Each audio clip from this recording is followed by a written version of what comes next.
Hey, Patrick. Hey, what's up, Carl? Date night? It is. But not with you. And Dwayne said, what's your wife going to do while you're out dating? Hey.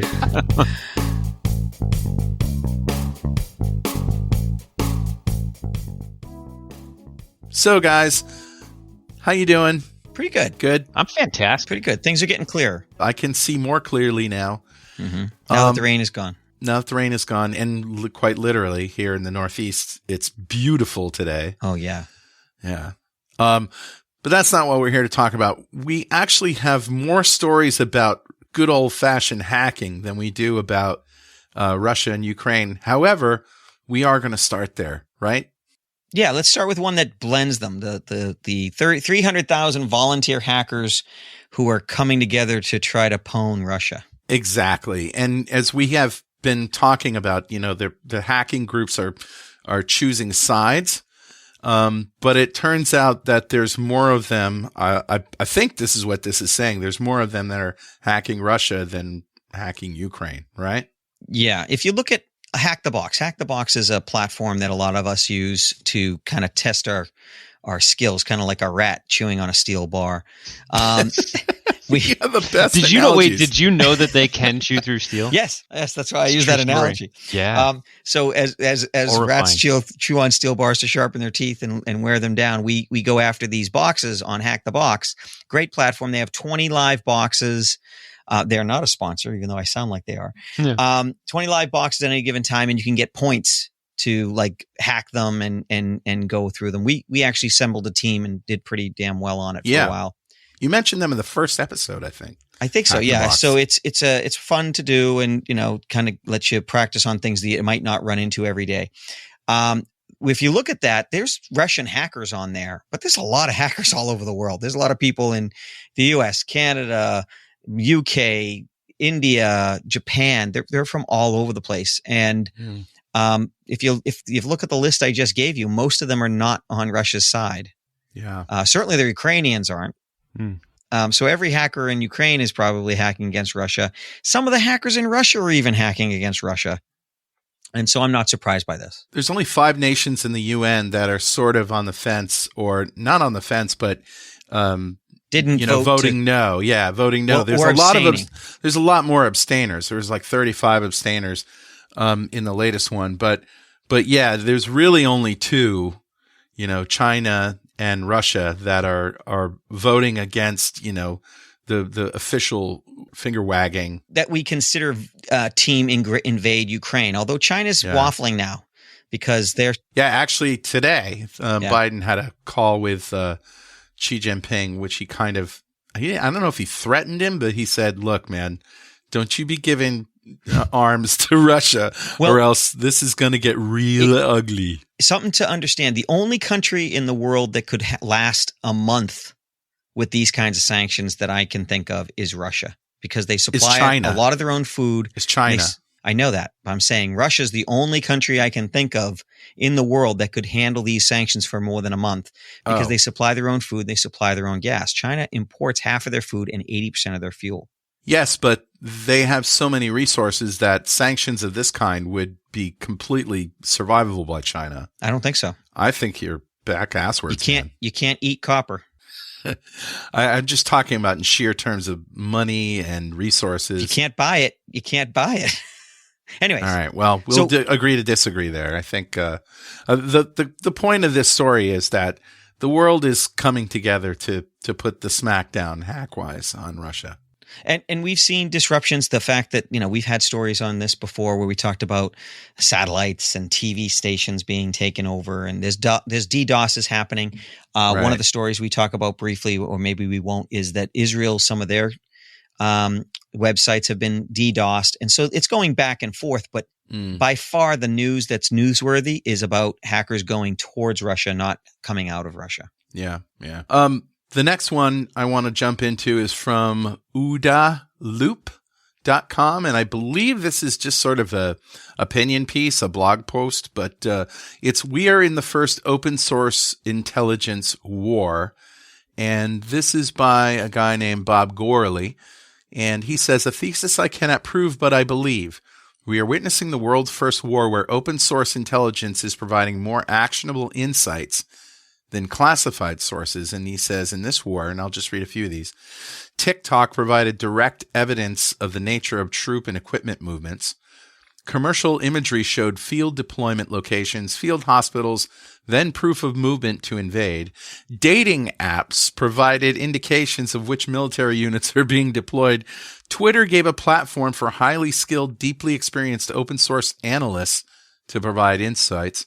And then he goes on to talk about cloud-connected smartphones, open source analysts, cybersecurity analysts, and historians.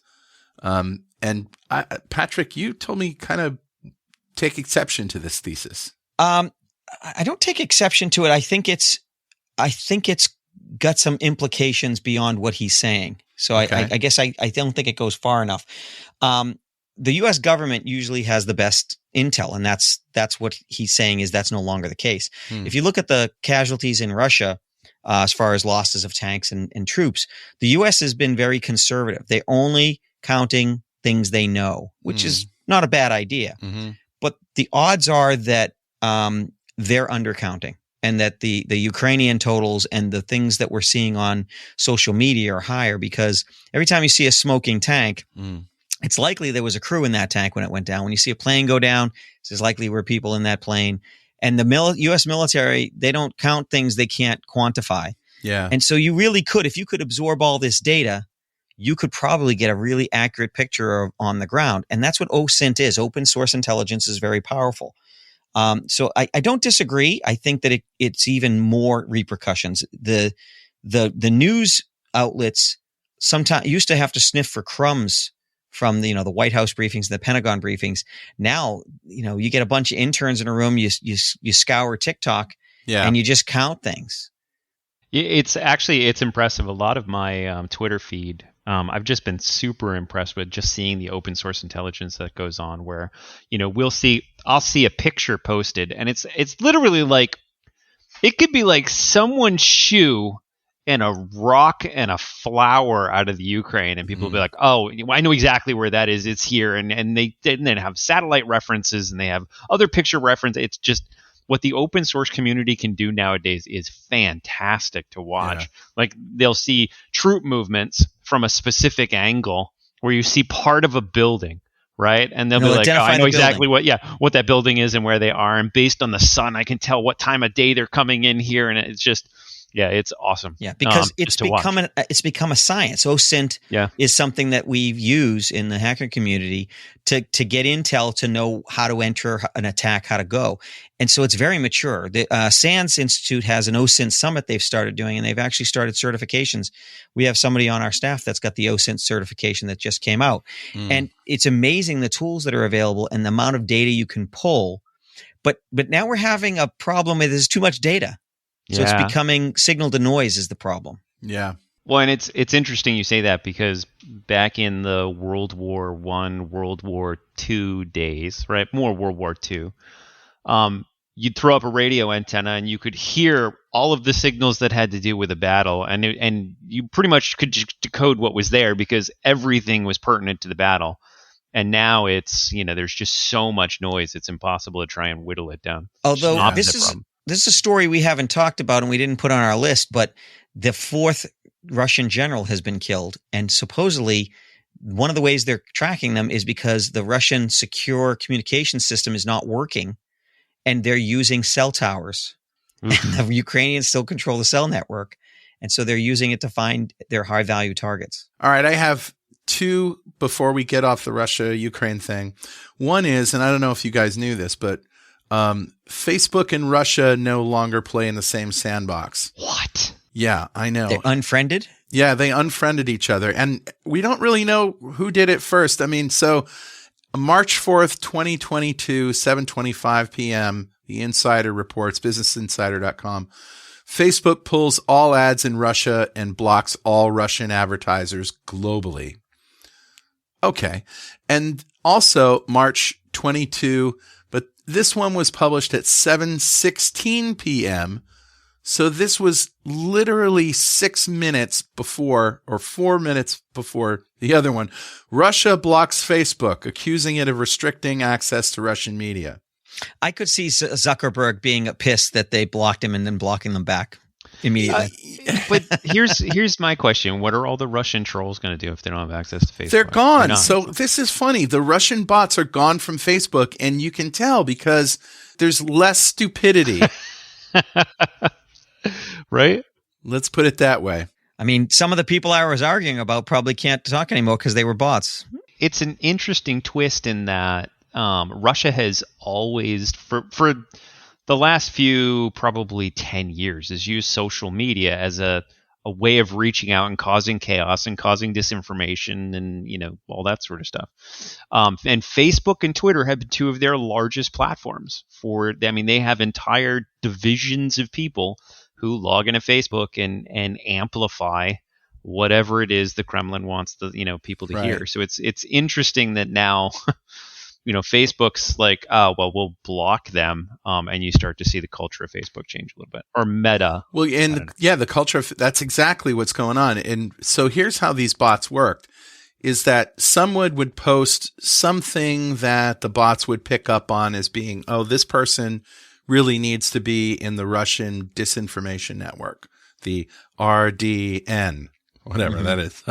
And so the bot would say, as a comment, hey, I think you and I should get together because check out my profile. I think you'll like what, blah, blah, blah.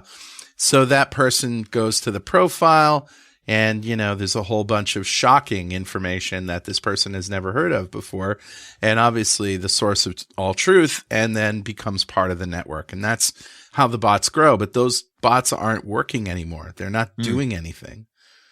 Yeah. So somebody posts about, the election fraud or, make America great again or Trump. I would assume that government sanctioned botnets are still operating through VPNs and through other things. When I don't think we'll see them completely off the network until Russia separates from the internet, which could happen. Yeah, it's an interesting thought. Yeah, it seems like such a powerful way for them to reach out and completely cause a lot of chaos.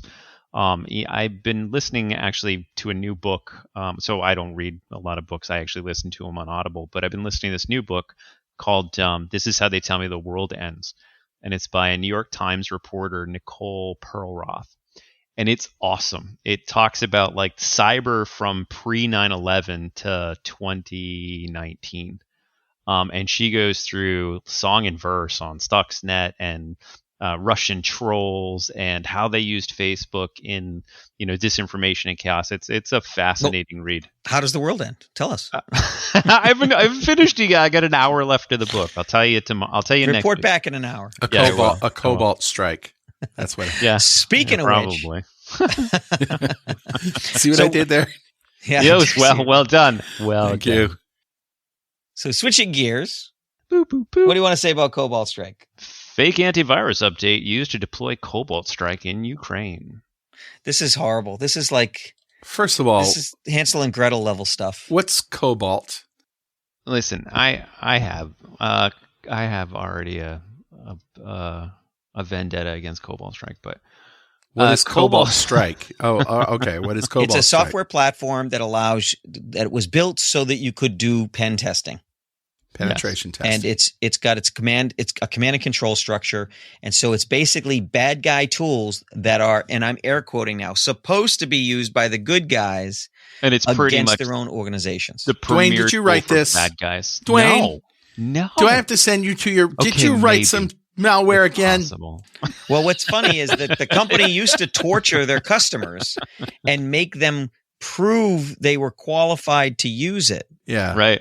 Even interview their customers and not take their money until they proved, they're not bad guys. But it's everywhere in the bad guy network. It seems like all the bad guys just use it. Yeah. It's almost like you just got to say the magic words.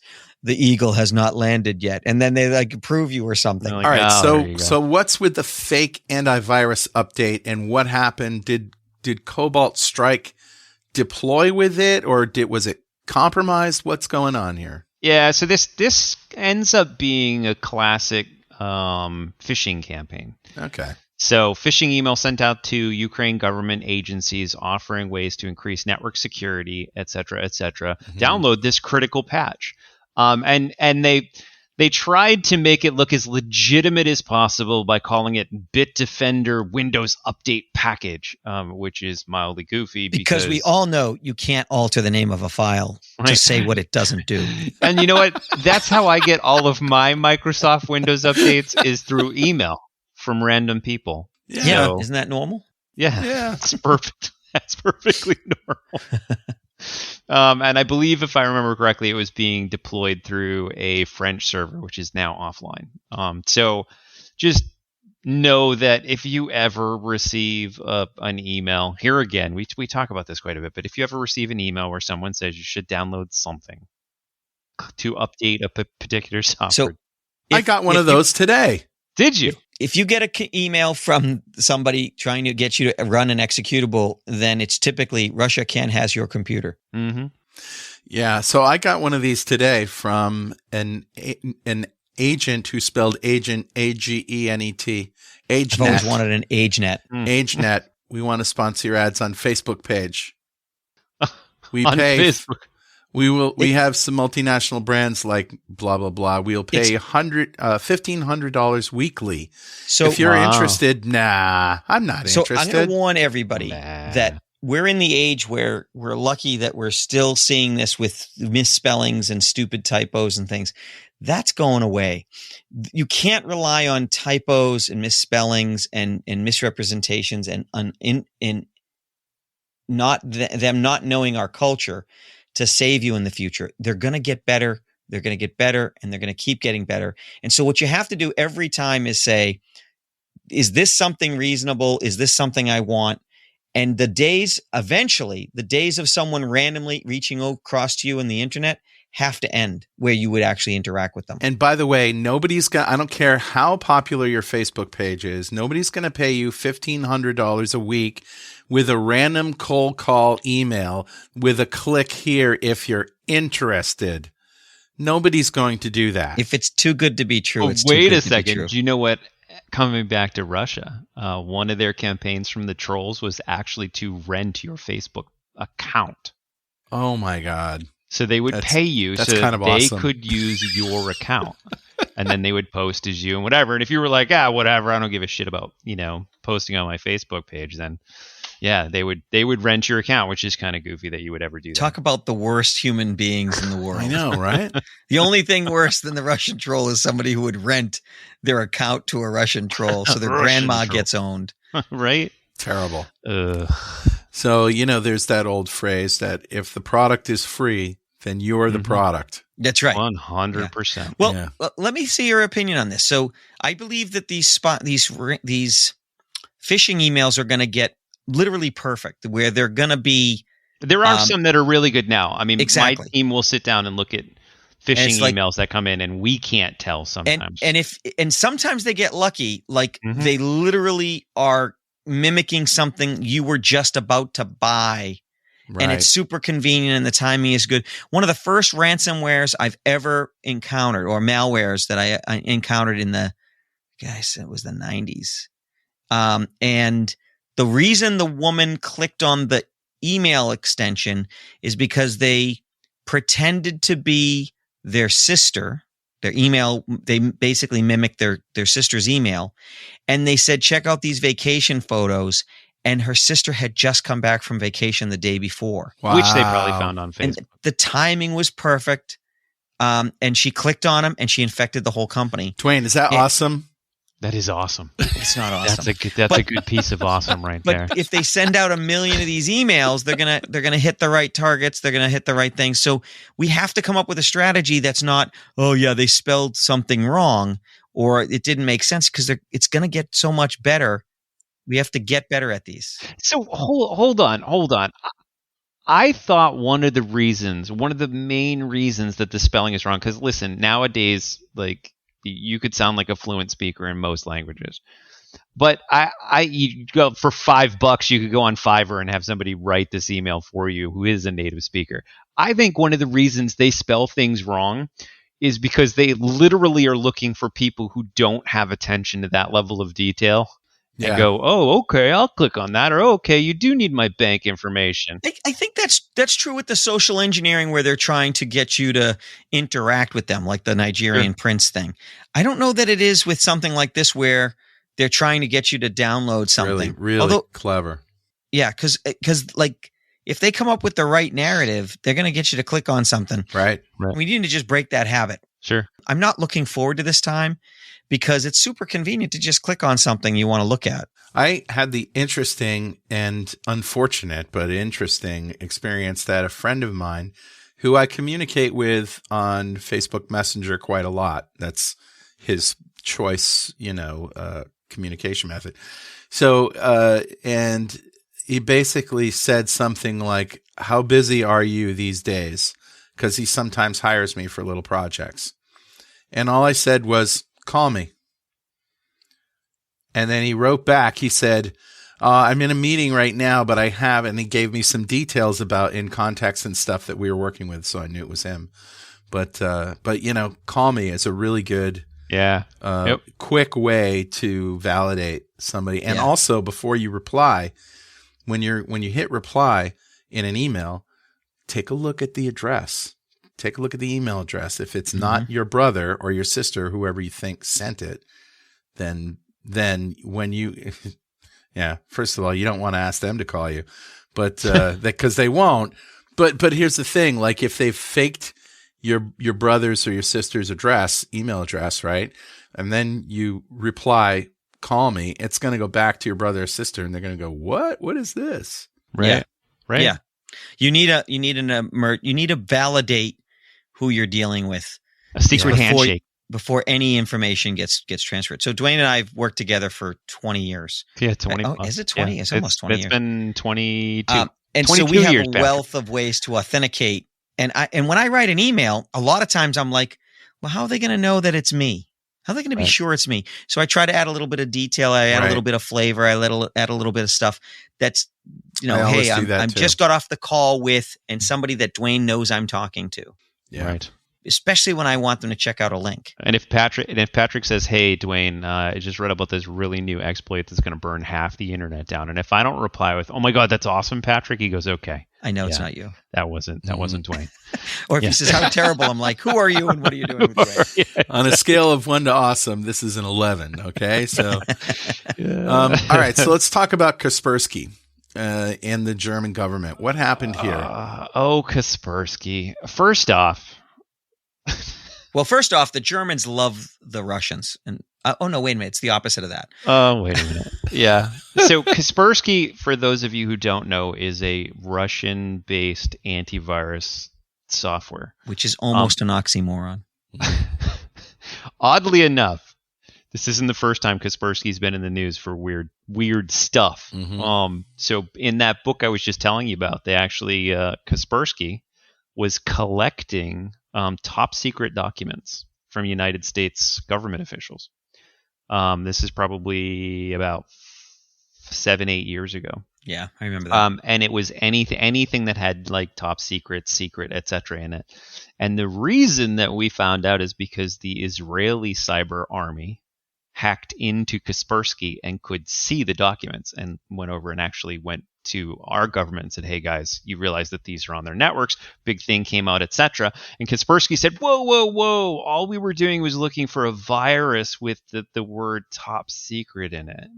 So that's why we had all those documents. We've deleted them all since. It was just caught in our net, right? So it doesn't surprise me that the German government's like, hold on. Yeah. Maybe that's like the maid saying, "I just was taking your laptop to clean it downstairs in the lobby." Yeah, that's why I had your laptop in my. Make sure all the data is clean. Unfortunately, we still have nation states. Nation states still have agendas. There is no way that Russia doesn't exercise its authority over Kaspersky. If I was Russian, I probably wouldn't use an American antivirus. No. Well, and oddly enough, so they probably, they being in Russia, should probably use a Russian operating system then. Yeah, they don't have any. Microsoft is the operating system of choice mostly in Linux. Russia. Right. Linux is mostly maintained in the United States. All the people who make the approvals are U.S. Mm-hmm. And for example, I'll use Defender on my computer, Microsoft Windows Defender. It's a fantastic tool, does a great job. And here's my reasoning for that. One, it does a great job. Two, if let's say somebody's going to break into my computer over antivirus, well, Microsoft already can get access to my computer because they own the operating system. So Dwayne, by the way, there's some updates for Bitdefender. I'm going to send them to you in an attachment. I like those in an email. Can you send that? Can you wrap them in a Word doc? Yeah. That would be even better.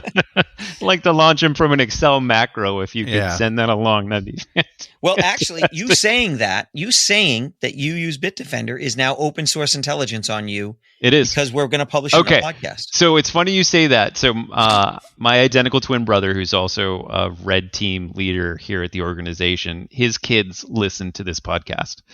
And what they've started doing on the way in and out of school is taking down all of the information I say about it's cold up here or whatever. And they're like, could we OSINT Uncle Dwayne and find out where he is and what he's running? I'm like, oh my God. You kids have hung around future your uncle and your dad too much. That's our intern program. It's, we're growing them. Wow. All right. You mentioned the Israeli government, Patrick, in that last story, but there was the day before the Kaspersky thing was reported, there was a website crash in a suspected cyber attack that happened there. Do you know what happened?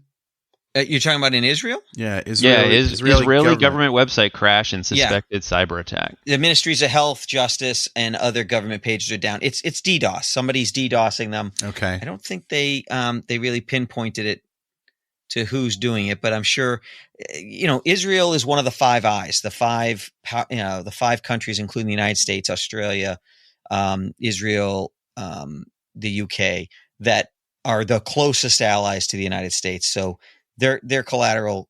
They're on the list, the target list, just like Belarus is a part of the Russian target list. Right, but if the Five Eyes, from a cyber standpoint, were like a gang of kids that you were looking to pick on, like Israel would be the biggest kid there. Like you would be scared. Like the U.S. might be this tinier kid who knows martial arts and maybe wreck you.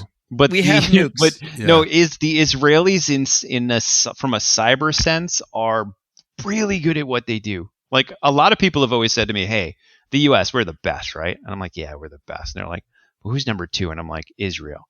And if you ask me on a different day, I may say they're number 1. I mean, those guys are really good at what they do.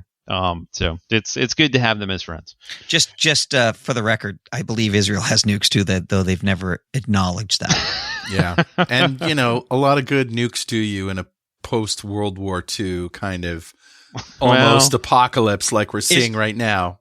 The rumor is that Israel has ballistic submarines, so they get you if you get them. That's all they want. They just want to make sure they get you if you get them. Eye for an eye. That's right. Leaves everybody blind. All right.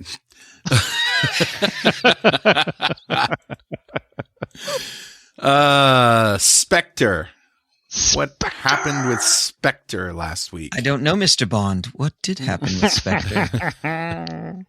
So this is a story about Intel having potentially a problem, so that the Spectre problem that we're trying to fix with Linux may not be fixable on Intel as fast as we would like, but ARM CPUs don't have that problem. We talked about Spectre, didn't we, in a previous show? Yeah, we did. I think we did several shows ago. But just in a very sort of quick brief, like Spectre, and it was also usually coupled with Meltdown, were 2 exploits, specifically chip-based exploits, that gave you the ability to read memory of a process. That's right. So you could read from a program, or you could read from system memory, where, how dangerous is that? Well, if your password is moving around in system memory, I could read that. If crypto keys are moving around in system memory, I could read that. So that's this level of exploit. Is there's a new variant that might give the ability to read sensitive data. I mean, it still has to be running on your PC. It's not something that can be done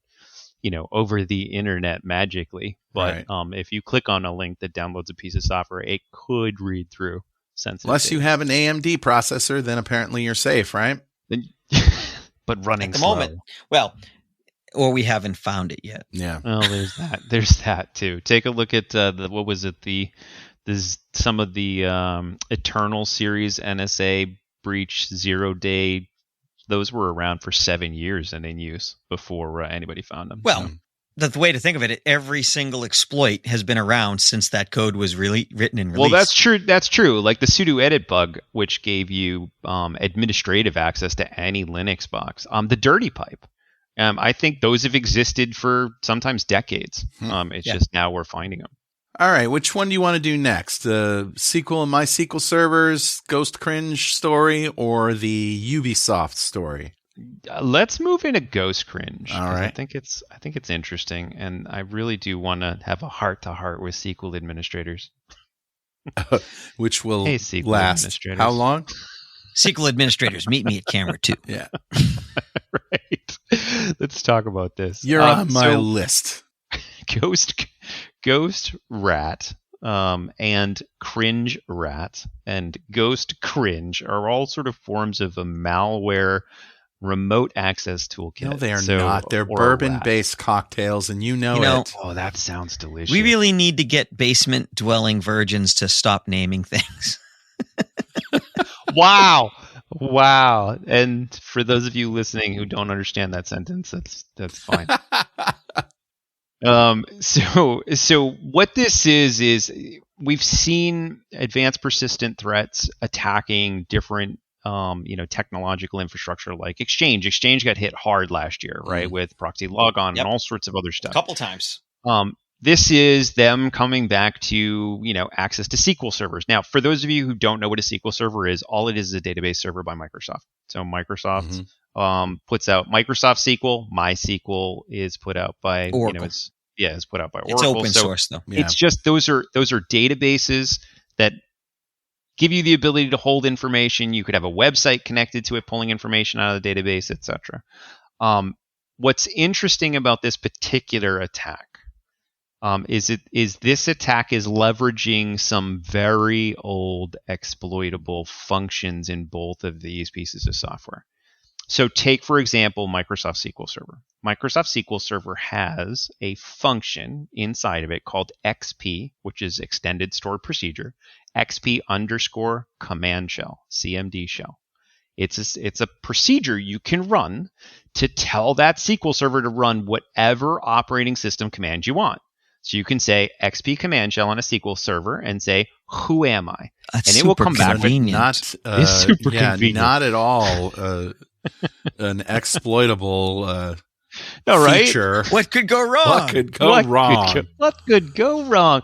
So you say to yourself, okay, cool, so what? So there's this procedure that anybody who had access to the server could call. My SQL server is not connected to the internet, so I don't care. But the problem is if you have a web server that is making queries in the SQL server, then if you can convince that web server to make that query on your behalf, and let's be now clear, I have access to the system. Oh, yeah, absolutely. and the command could be, hey, you know what? Delete all of this data. Yeah. Or it could be, hey, rename why don't those you, data files. Or who am I email running them as? To me. Or, yes. Yeah, you could do like you're sitting at the computer as whoever the database server is running as. And I'll tell you right now, it's not hard. Like, this sounds really complicated. For those of you who want to play around with this on your own SQL servers, not on random web servers on the internet, there's a tool. Nice save. Does that cover us by the lawyers? Yeah, we're good. Okay. I don't know. Little Bobby Tables is chomping at the bit here.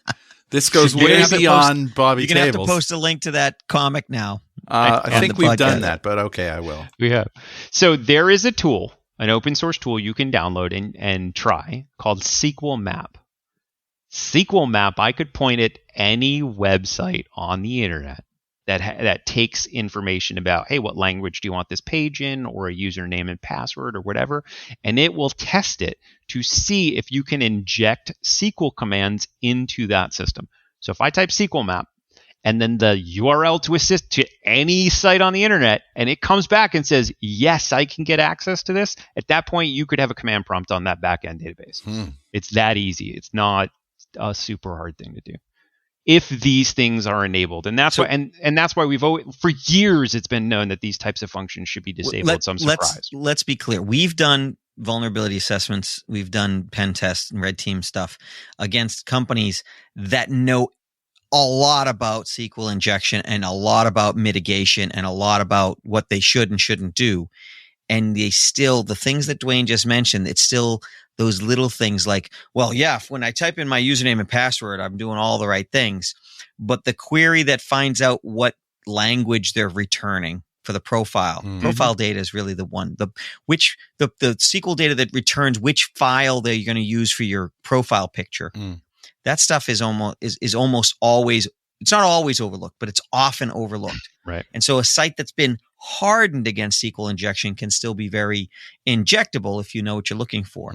And even if you don't get the XP shell, there's ways that this toolkit that Dwayne's talking about can find out the names of your tables in your database by waiting to see how long it takes to return. And I know you're excited about this, Dwayne, and I know you love this aspect. Oh, I love this. It is magical. Like every time you see this, you run this tool, like SQL Map, you can run it against a page that literally has one drop down. Yeah. One drop down that just says, pick a language. That's it. And it will go through and manipulate that query drop down in a way that says, okay, give me the first letter of the first column of the first table of the database. Is it an A? If it's an A, wait a half a second. No. Is it a B? Wait a half a second. No. Is it a C? It's called blind injection. And then you'll literally see the name of a table type out across the screen, or all the data that exists in the table type out across the screen. Wow. So if you're not using parameterized queries, not protecting the database, somebody may steal your data. It's tricking the system into, is it this? No, is it this? And eventually it gets an answer, and so it fills it in one letter at a time. So what's the take home for anybody who has a SQL or MySQL database on premises? So the take home cloud. The take home here, I think, is the same take home that I think security experts have been saying for a decade now. There are certain procedures that come with these products by default that are turned on that should be reviewed. You should always take a look and see. Like, for example, with XP Command Shell, are you running any procedures on your SQL server that require you to run operating system commands? It's least privilege applied to the components you enable on any server. 100%. Least privilege applies to software. You shouldn't have godlike privileges while you're browsing the internet or while you're doing your email. And your application shouldn't have all the bells and whistles turned on unless you need them for the mission. 100%. Yeah. Yep, absolutely. And then above that, if they get turned back on, you should know about it. Because I can't tell you how many red team engagements we've been in the middle of. And XP Command Shell, for example, was turned off. Fantastic. We just turned it back on, and now we have access to the system. So, right, and nobody even noticed. So it's definitely. And these are companies that pay people to watch their network. And it's, listen, this is hard. There's a lot of layers to security. There's a lot of things to look at all the time, and you get inundated with a lot of things. But the least privileged things you need to run, absolutely. Make sure you don't have every function turned on. I think that's great. And I guess the problem is, since the beginning of time, SQL Server has shipped as a product with all these, like a Swiss Army knife with all the blades out, right? Convenience. Because it's convenient. And so if they were to put in a new, patch or whatever that turned them all off, well, then a lot of stuff would break, and that's even a bigger problem. So it's really up to you, right? To know what these things do and turn them off if you're not using them. And that's tough, though, because the three of us on this podcast, we know the inner workings of SQL Server and Windows and C# and we're all developers. Database providers. Yeah, exactly. So I know what an application doesn't require that. But if I'm just a DBA who installed the SQL Server and got it up and running, did you just insult DBAs everywhere? Just a DBA? I would never do that. Let me tell you something, Mr. Developer. I have a very important job, even if I don't know what the hell you're talking about. I pick things up and I put them down again. No, some DBAs are fantastic, but I some of them are just have a sign on my door that says no. Any questions? Right. I got to tell a story. I got to tell a story about a very large company that wasn't so large when I visited them many years ago. So I visited a company that had Oracle databases and SQL Server databases. And this was in the early days of SQL Server, like SQL 6.5. Mm-hmm. And I went to this company and they had 400 people in an office and they're like, this SQL Server stuff is just unstable. It's not reliable. And I'm like, well, that's not my experience, but okay. And the woman I was talking to was like, I'm a database administrator with Oracle. I've gone to training and stuff like that. And, this SQL stuff is just not reliable. And I'm like, okay, well, let's take a look at what you're seeing. Yeah. And she was talking about like records disappearing and data tables disappearing. Uh-oh. And I went and looked at it and I said, well, it all looks good. Everybody's got admin access, right? Yeah, they had 400 scientists who all had admin access and were using SQL directly, which meant any one of the 400 people could drop a table anytime they wanted. Wow. And it's because they were all, scientific. But in Oracle, oh my God, no, nobody could do anything without the admin. You had to ask the admin to do it. But with SQL, they had a secretary as the database administrator, no training. They had, and so it was the Wild West. And that's Microsoft did a really good job of making databases really easy. But to do that, they installed everything by default. Yeah. They made everything wide open by default. And they made it super convenient. And I know I keep hitting that word. Convenience is the enemy of keep hitting that word. But it really is the thing. It's if it's convenient, you got to double check it to make sure it's still secure. Right. Well, and I think there's got to be better communications between the DBA and developers and what's required and what's not required. Because it's easy for you as the DBA to go, okay, I'll turn on all these functions. Let's start by not insulting them, Dwayne. Right? I know. I'm doing my best. Listen, I love DBAs. I was a DBA for many years. I'm in your camp. All right. Hello, my name is Dwayne, and I used to be a DBA. No, it was a DBA. Great. I haven't touched a database in 10 years. One more DBA story. More DBA crazy story. I was running a project many years ago. It was probably 94. And I taught this company how to I taught the database staff how to be DBAs. I taught them how to write stored procedures. I taught them how to do backups. I taught them the SQL official curriculum as an MCT. Right. And then I took over the development team and I ran 5 developers to run a project, 2 developers in Hong Kong, 3 in the US. And as I was doing the project, they ran into a problem with the database. And, as the developer manager, I walked over and I said, well, here, let me do that. And they wouldn't let me touch the keyboard because I wasn't a DBA. Wow. And I'm like, I taught you how to do this. Wow. And so I had to tell them what to type. They wouldn't let me type the stored procedure. I had to dictate it to them. No problems there. No, not at all. But I managed to get it fixed. No, I told you to write the where clause first before you wrote the delete from. But, it's just the way the mindset of, no, you can't touch this. All right, let's move on to our last story, and I mean that cybersecurity incident, which is in air quotes, at Ubisoft, disrupts operations, forces company-wide password reset. Guys, who is Ubisoft? Ubisoft puts out the most fantastic games ever. Listen, have any of you heard of Rainbow Six Siege? Assassin's Creed? I've heard of that. It's not like they're Blizzard.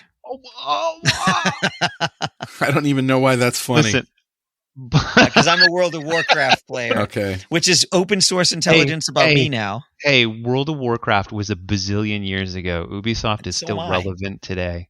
I'm old too. Oh my god! I can't even. So Ubisoft's a big gaming house, very popular, very big, and having them have to do a company-wide password reset's a big deal. They have 117 million active users.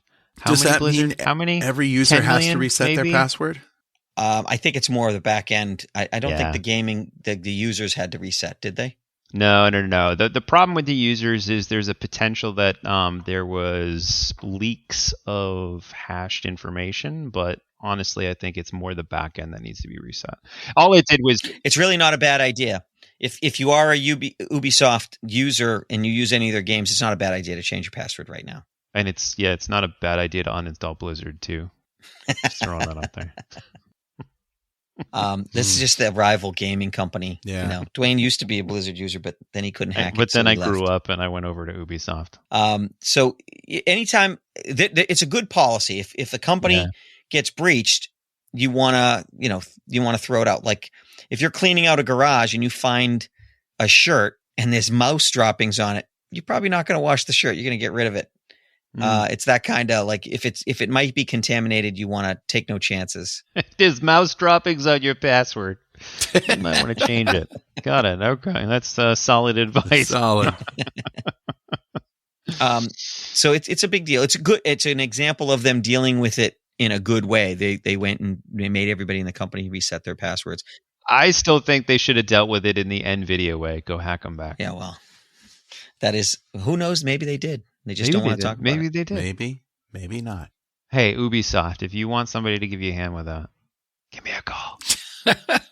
Free software for life. Is that what you're after? I will bring a whole lot of awesome. A whole lot of awesome. All right. Well, speaking of a whole lot of awesome, that was that almost hour flew by. Oh, wow. Yeah. Wow. So it was good talking to you guys. I think that's a wrap, and it was a very, very interesting set of topics. What I like is the fact that we're not spending too much time on geopolitics, though that's a very interesting topic. Yeah, it is. Maybe for another show. Maybe. Another time. Thanks. See you next week. Thanks, guys. Bye, guys. Bye. Bye-bye.